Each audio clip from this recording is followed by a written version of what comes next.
அனைவருக்கும் வணக்கம். பார்த்துட்டு இருப்போம். நானும் கையில் ரிமோட் எடுத்துட்டேன். இங்கே ஒவ்வொரு சுற்றுகள்லையும் முன்னிலை விவரங்கள் வந்துகிட்டு இருக்கு. நேரலை ஒவ்வொரு சேனலாக நம்ம பார்த்துட்டு இருக்கோம். ஒரு 2-3 சுற்றுகள் சில தொகுதிகளில் முடிஞ்சிருக்கு. ஸோ இப்போதைய நிலவரம் என்ன, இந்த லீடிங்கு அதற்கான காரணங்கள் என்ன, பின்னடைவுக்கான காரணங்கள் என்ன அப்படின்னு விரிவாக தற்போதைய இளங்கோவன் எக்ஸ்பிரஸ்ல நம்முடைய 2வது காணொலியில விரிவாக அலசலாம். நான் உங்கள் சகோ சே த இளங்கோவன். நிகழ்ச்சிக்கு போகலாம்.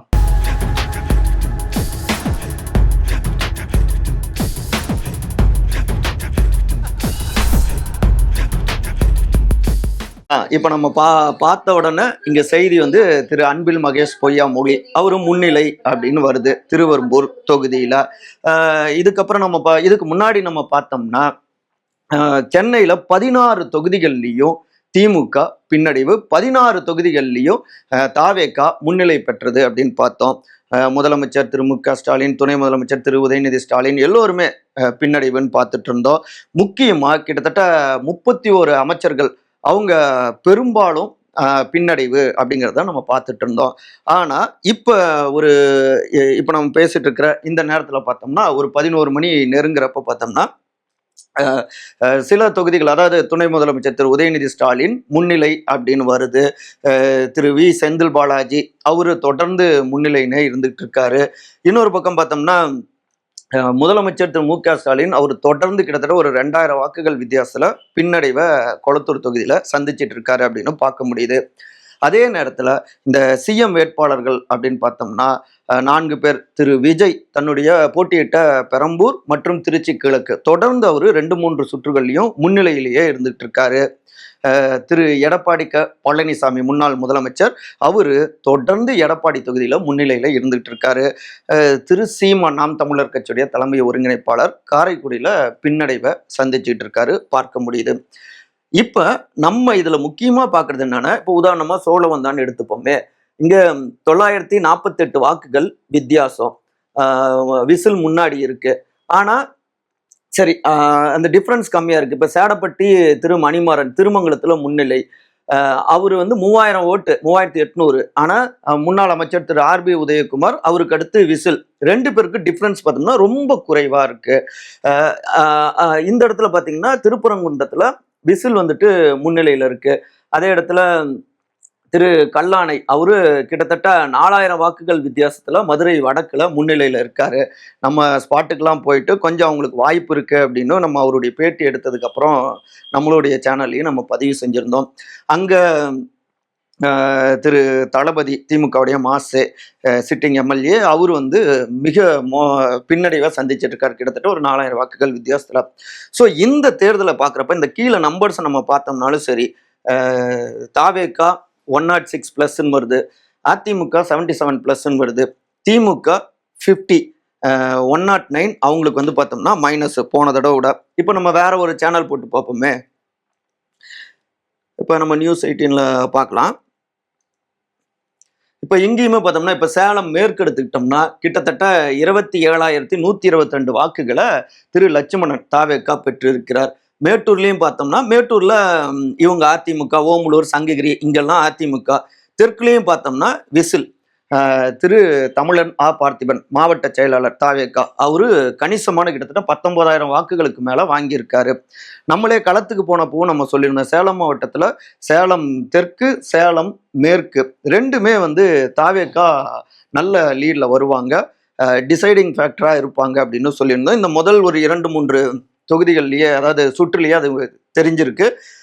இங்க பாருங்க, இப்ப திரு உதயநிதி ஸ்டாலின் முன்னிலை அப்படின்னு வந்துட்டு இருக்கு. இப்ப நம்ம இந்த இடத்துல பாக்குறப்ப 2-3 சுற்றுகள்ல வைத்து இவங்க தான் முன்னிலை, இவங்க தான் வெற்றி பெறுவாங்க அப்படின்னு நம்ம உறுதியா சொல்லிட முடியாது. ஏன்னா ஒவ்வொரு கட்சிக்கும் இடையிலான அந்த டிஃபரன்ஸ்ன்னு பார்த்தோம்னா ரொம்ப கம்மியான வாக்குகள் தான் இருந்துட்டு இருக்கு. சில தொகுதிகளில் மட்டும்தான் 1வது இடத்துக்கும் 2வது இடத்துக்கும் ஒரு பெரிய டிஃபரன்ஸ் இருக்கு. 2000, 3000, 4000 அப்படின்னு வாக்குகள். 4000 வாக்குகள் கூட இந்த முதல் 2-3 சுற்றுகள்ல பாக்குறப்ப அது பெரிய டிஃபரன்ஸாகவும் பாத்திர முடியாது. கிட்டத்தட்ட 16, 17, 18 சுற்றுகள் பெரும்பாலான தொகுதிகளில் வரும். சில தொகுதிகளில் அதுக்கு மேலேயும் போகும். ஸோ இப்போதைக்கு நம்ம பார்க்குறப்ப மனநிலை என்னன்னா, ஒரு 11 மணி நிலவரம் படி மக்கள் ஒரு ஜனநாயகத்தோடு, அதாவது பரவலாக அனைவருக்கும் தங்களுடைய பங்களிப்புகளை செலுத்தியிருக்காங்க. வாக்குகளை பிரிச்சு குடுத்திருக்காங்க. இதுக்கு முன்னாடி புதிய சக்திகளுக்கு இந்த அளவுக்கான ஒரு அபரிதமான வாக்குகளை எடுத்த உடனே அவங்க குடுக்கல. ஆனா இந்த முறை மாற்றத்துக்கான ஒரு சக்தியாகவும் திரு விஜய மக்கள் பார்த்திருக்காங்க அப்படிங்கிறதையும் புரிஞ்சுக்க முடியுது. அதே நேரத்துல அதிமுக எடுத்துக்கிட்டோம்னா, கிட்டத்தட்ட தொடர்ந்து அவங்க 78+ இருக்காங்க அப்படின்னா, அவங்களுடைய ஸ்ட்ராங் ஜோன் இப்ப நம்ம முன்னையே பார்த்தோம். சேலம் பகுதிகள்ல பார்த்தோம். சேலம் மாவட்டம், அப்புறம் அவங்களுடைய செல்வாக்கான தருமபுரி மாவட்டம், அங்கெல்லாம் திருமதி சௌமியா அன்புமணி அவங்க பாமக நல்ல லீடிங்ல இருந்துட்டு இருக்காங்க. அவங்களுடைய ஜோன்ல அவங்க ஸ்ட்ராங்கா இருந்திருக்காங்க. இப்ப திருவாரூர்லாம் எடுத்துக்கிட்டோம்னா, திமுக அமோகமான லீடிங்ல அங்க இருக்காங்க. அப்ப அதே திருவாரூர்ல பார்த்தோம்னா, பாஜக கூட்டணி கட்சிக்கு தள்ளி விட்டாங்க அதிமுக.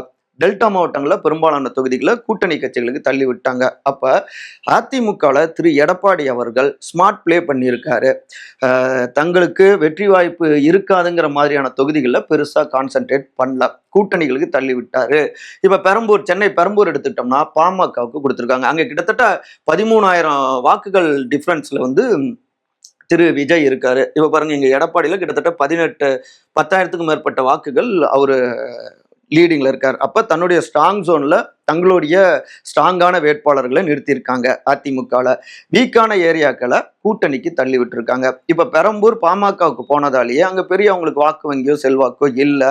அந்த டிஃபரன்ஸ் பார்த்தோம்னா அது இன்னொரு பக்கம் திரு விஜய்க்கு ஃபேவராகவும் மாறி இருக்கு அவருடைய செல்வாக்கு. இப்படி ஸ்மார்ட்டா அவர் பிளே பண்ணது, தன்னுடைய ஸ்ட்ராங்கான பிரதேசத்துல கவனம் செலுத்தி தங்களுடைய வெற்றியை பேக்கேஜா உறுதிப்படுத்தியிருக்காங்க. இப்ப திமுக எங்க கோட்டை விட்டுருக்காங்க அப்படின்னு பார்த்தா, தங்களுடைய ஸ்ட்ராங்கான பிரதேசங்கள்லயே ரொம்ப மோசமான பின்னடைவை சந்திச்சிருக்காங்க. ஃபர்ஸ்ட்ல இருந்தே, அதாவது திமுக தான் ஆட்சி பொறுப்புக்கு வரும் அப்படின்னு பெரும்பாலான கருத்து கணிப்புகள் பதிவு செய்தப்போ நாம் உட்பட, சென்னை வந்து வீக்கா இருக்கு திமுகவுக்கு, அங்க தாவேக்கா நல்ல ஃபார்ம்ல வந்துட்டு இருக்காங்க அப்படின்னு எல்லோருமே பதிவு செஞ்சாங்க. அப்ப இந்த இடத்துல அதை சரி பண்றதுக்கான வேலைகள்ல அவங்க ஈடுபடலை அப்படிங்கிறதையும் அதை இதில் நம்மளால பார்க்க முடியுது. எடப்பாடி பாருங்க, 2வது இடத்துக்கு திரு பிரேம்குமார் வந்திருக்காரு. நம்ம சேலத்துல திரு தமிழன் பார்த்திபனை பேட்டி எடுக்கிற நேரத்துல தான், அதுக்கு முதல் நாள் தான் அவர் இங்க சென்னைக்கு வந்து திரு பிரேம்குமாரை திரு விஜய் கிட்ட அறிமுகப்படுத்திட்டு உடனடியாக இங்க வந்து அவங்கள வெளிப்படையாக அறிவிச்சாங்க. அதுக்கப்புறம் தான் நம்மளோட பேட்டியிலையும் அவர் பங்கெடுத்துக்கிட்டாரு. அப்போ அந்த கடைசி 2-3 நாள்லேயே டிவி பெட்டி சின்னத்தில் திரு பிரேம்குமார் சுயேட்சை வேட்பாளர், அவர் வந்து தாவேக்கா அவருக்கு ஆதரவு கொடுத்து இன்னைக்கு 2வது இடத்துக்கு அங்கே வந்திருக்காங்க. எடப்பாடியில் திரு காசி திமுகவுடைய வேட்பாளர் நல்ல செல்வாக்கானவர் தான். ஆனாலும் அங்கே திமுக 3வது இடத்துக்கு தள்ளப்பட்டிருக்கு. தங்களுடைய வீக் ஜோன்ல, அதாவது சேலம் மாவட்டம், தருமபுரி மாவட்டத்துல தொடர்ந்து அவங்க கவனம் எடுத்துக்கவே இல்லை அப்படிங்கிறது இதுல தெரிய வருது. மண்டல பொறுப்பாளர்கள் தான் பதில் சொல்ல வேண்டியதாக இருக்கும். ஸோ இப்போ 2-3 சுற்றுகள் தான் முடிஞ்சிருக்கிறதால இதை வைத்து உறுதியா சொல்ல முடியாது. இருந்தாலும் அந்த போக்க ஓரளவு புரிஞ்சிக்க முடியுது. அடுத்தடுத்த காணொளிகள்ல விரிவாக நம்ம அலசுவோம்.